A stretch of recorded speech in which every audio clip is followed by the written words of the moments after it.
can still feel the sting, not from her words, not even from her contempt, but from the spit that landed on my cheek that Thanksgiving night. Warm. Humiliating. Final. Everyone at the table froze. Forks clinked against porcelain. The air went thick with tension and judgment. My wife, Rebecca, glared at me like I was dirt under her shoe, her lips trembling with rage and alcohol. "You're pathetic, Daniel," she hissed, her voice slicing through the candlelight. "You couldn't even afford a decent turkey this year. You make me sick." Her mother gasped softly. Her brother smirked, enjoying the show.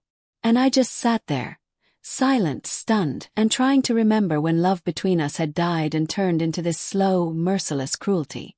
I didn't wipe her spit away. I just looked at her. Maybe I wanted her to see what she'd done. Maybe I still hoped she'd feel something. But she didn't. Rebecca lifted her glass and toasted to her new promotion, a position she'd gotten at my company under my boss, Leonard Grant. She talked about how some men had ambition while others were content being nobodies. And everyone laughed. Everyone except me. I stared at her, at the woman who once fell asleep on my chest whispering she couldn't breathe without me. Now she spat at me like I was a beggar. I didn't know then, but she was already sleeping with Leonard. After the dinner I drove home alone. She stayed behind, said she was helping clean up. I didn't question it. I was too broken to fight.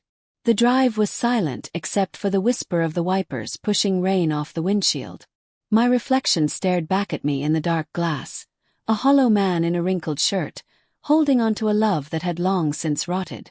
Inside our small apartment, her perfume lingered in the air. I sat at the kitchen table, tracing the rim of my coffee mug, trying to understand what I'd done wrong. Was it the long hours? The missed dates? The paychecks that barely stretched through the month? Or was it just that she'd outgrown me, and didn't have the courage to say it? The next morning, she came home wearing the same dress she'd worn to dinner. Her hair was messy, her lipstick faintly smudged. "You didn't wait up," she said coldly. "Didn't think I had to," I replied. She rolled her eyes. "You're so dramatic, Daniel. You always take everything so personally.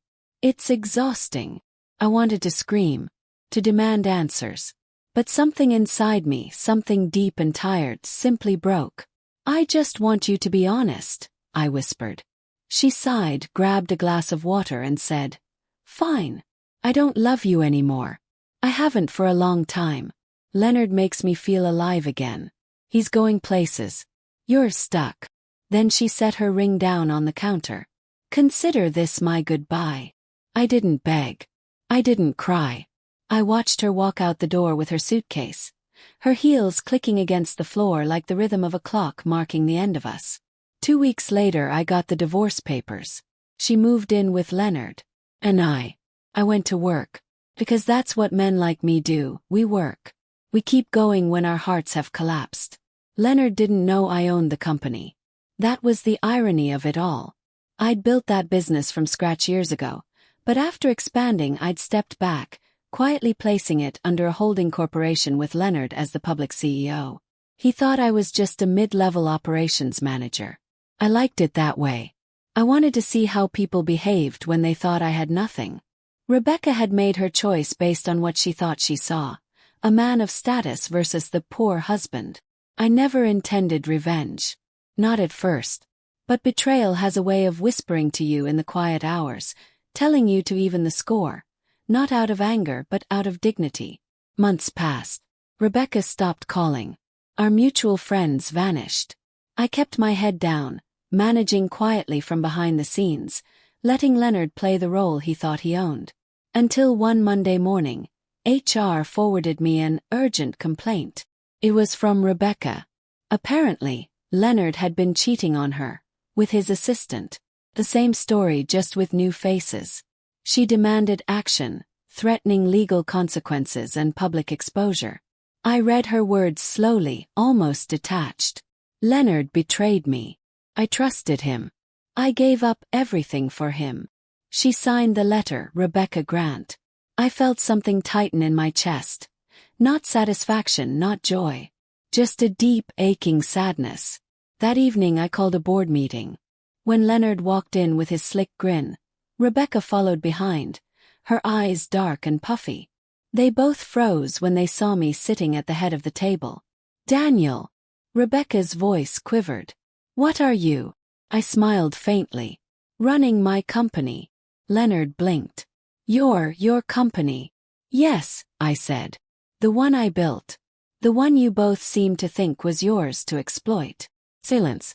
The air went razor sharp. I handed Leonard a sealed envelope. "Effective immediately, you're terminated. Your behavior violates multiple clauses in your executive contract. HR and legal will handle the rest." He tried to protest, but the board had already voted. I didn't need to raise my voice. I just looked at him until he realized it was over. Then I turned to Rebecca. She opened her mouth, tears spilling. "Daniel, please, I didn't know. I thought." I stopped her with a look. "I know what you thought," I said quietly. "You thought money makes the man. You thought success meant stepping on whoever stood in your way. You were wrong." She reached out, trembling. "I made a mistake. I thought you'd given up on yourself. I thought you'd never change." I took a deep breath, my chest rising and falling with years of suppressed pain. "I didn't need to change, Rebecca," I said. "You just stopped seeing me." Later that night I drove past her apartment building. She stood outside in the rain, clutching her coat, watching Leonard's car disappear down the street. For a brief moment I almost stopped. But then I remembered the spit. Laughter. The dinner table where she made me feel small in front of everyone. And I kept driving. It's been a year now.